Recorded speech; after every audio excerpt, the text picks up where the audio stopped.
Hello friends, ఎప్పుడైనా కోయిలను ఇంత దగ్గర నుంచి చూసారా? తెల్లని ముక్కు, ఎర్రటి కన్ను, నల్లటి శరీరం ఎలా ఉన్నా, రంగు ఏదైనా, దాని కంఠం అమోఘం. కమ్మని తీయని కంఠంతో ఎంత బాగా పాడుతుందో.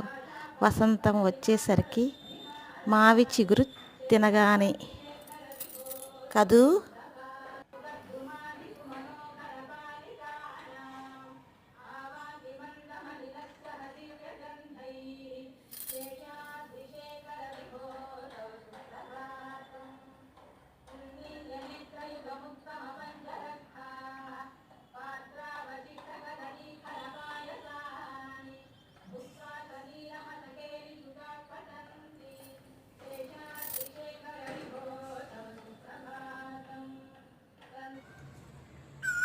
ఇంతసేపు ఆహారం వెతుక్కొని ఇప్పుడు చెట్టు మీద కూర్చుని కూస్తుంది.